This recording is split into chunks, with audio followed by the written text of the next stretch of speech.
So hey guys, this is my first YouTube video. This basically is gonna be I'm gonna talk to my mom about certain topics. My mom is basically very chill, so we generally do talk about all these things. But I just wanted to do it on camera, so I'll just call her. Mummy, ye.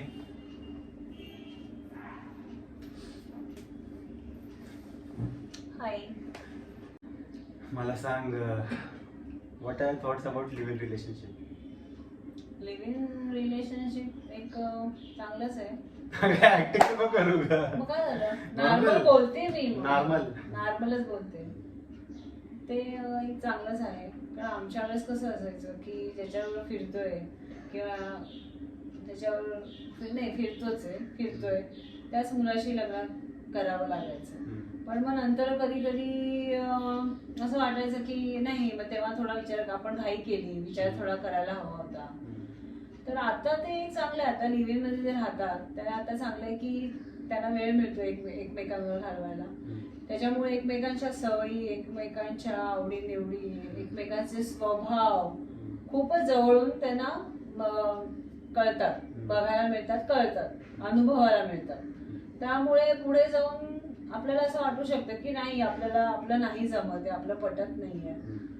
तर मग पुढे जाऊन ते नाही म्हणजे basically taste सारखं. हा, म्हणजे तुला असं वाटतं का की तुमच्या जनरेशनचे लोकांचे डिवोर्सेस जास्त त्यामुळे होत आहेत, कारण की कधी टेस्टच नाही केलं पहिले? ते एक रिझन असू शकतं.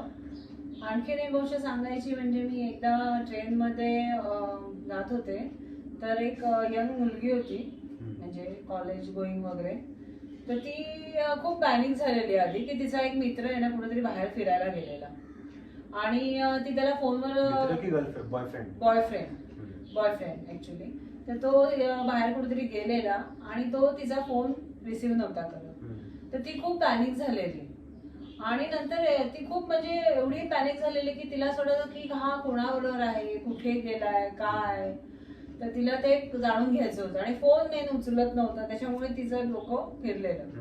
पण नंतर एका पॉइंटला ती सडनली तिचं माइंड चेंज झालं.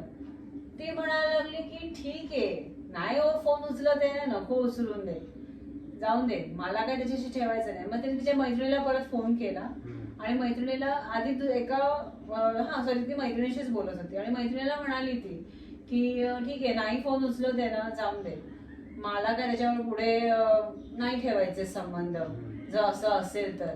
आणि बरं आहे, म्हणजे माझ्या तेव्हा डोक्यात आलं की अरे बरं आहे ना असं, म्हणजे की ठीक आहे. तू कसं ऐकलंस?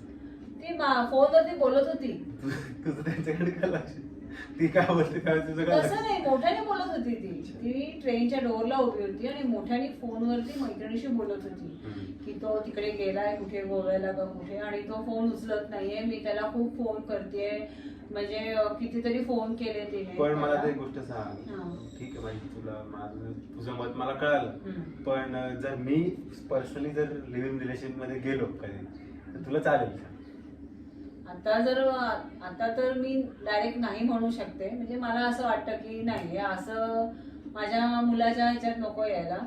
म्हणजे तू जर दुनियासाठी हा बोलते, दुनिया करते ठीक आहे, स्वतःचा मुलगा करतो तेव्हा चुकीचं का असं? पण त्याला आता तसं नाहीये ना, लिव्ह इन मध्ये राहायचं म्हणजे असं नाहीये. आता मुलांना खूप वेळ मिळतो एकमेकांबरोबर घालवायला, त्याच्यासाठी लिव्ह इन मध्येच राहण्याची काही तुला एक गरज गोष्ट नाही. माहितीये का, बघ गर्लफ्रेंड बॉयफ्रेंड असतात ते ठीक आहे, पण जेव्हा दोन माणसं एका घरात राहतात, एकत्र 24 तास एकत्र स्पेंड करतात, तेव्हा गोष्टी खूप वेगळ्या असतात. त्या गोष्टी कळतात आणि ते होतं कधी ऍक्च्युअली की लग्नानंतर. गर्लफ्रेंड बॉयफ्रेंड कसं तुम्ही आपल्या घरी जातात, भेटतात, आपल्या घरी जातात, मग ते जो 24 आवर्स स्पेंड करत असतो एकत्र टाइम, तुम्ही सकाळी उठल्यावरती कसे दिसतात, तुमचं घाणेरड्या सवयी असतात, कोणाकोणाच्या कोणाला कसल्या सवयी असतात, ते सगळं कळतं. मग ते सगळं कळण्यासाठी लिव्ह इन रिलेशनशिप गरजेचं आहे असं मला वाटतं. पण जर मी करायला तर तू त्याला नाही. शेवटी असं असतंच ना की म्हणजे आपल्या मुलाबाबतीत असं व्हायला नको.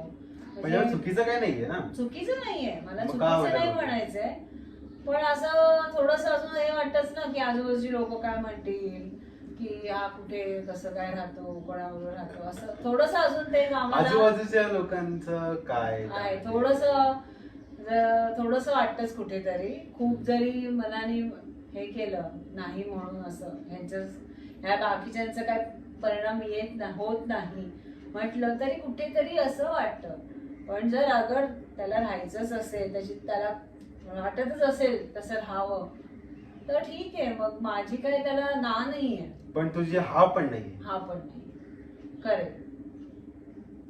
पण जर मला एक गोष्ट सांग, आता मी कोणाशी प्रेमात पडलो, सपोज गर्लफ्रेंड आहे माझी, ठीक आहे, लिव्ह इन रिलेशन मध्ये नाही, मी 5 वर्ष तिला डेट केलं, 5 वर्षानंतर मी तिच्याशी लग्न पण केलं, पण लग्नानंतर कळलं की आमचं एकमेकांची जमत नाही, ठीक आहे, मग डिवोर्स केलेलं जास्त चांगलं आहे का लिव्ह इन मध्ये राहून टेस्ट करून पहिले संपवलेलं चांगलं आहे? सोसायटी तुला कुठे जास्त नाव ठेवेल, डिवोर्स मध्ये का लिव्ह इन मध्ये? नाव यू चूज. नाही, सोसायटी तर प्रत्येकाला नावच ठेवणार आहे, चांगलं पण असो किंवा वाईट पण असो. असं त्याला सोसायटीमध्ये काही असं दोन्ही असतंच. माइंड मधले लोक पॉझिटिव्ह निगेटिव्ह थॉट्स असतातच सगळ्यांचे. पण ठीक आहे, जर मला असं विचारलं की तुला म्हणजे जर त्याच्यात असं राहायला चालेल तर तसं, तर मग पुढे जाऊन डिवोर्स होण्यापेक्षा मी लिव्ह इनला मग परमिशन देऊ शकते. परमिशन इनफॅक्ट मला काही कोणी परमिशन विचारणार असं काही कंपल्शन नाही. असं नाही, पण मी तुला तू एक्सपेक्ट असेल ना माझ्याकडनं की मी तुला परमिशन घ्यावूनच कुठली गोष्टी करावी. हो, पण आता समजा मी नाही दिली परमिशन तर तू ऐकणार आहेस का? That's a topic for the next video. Thank you so much.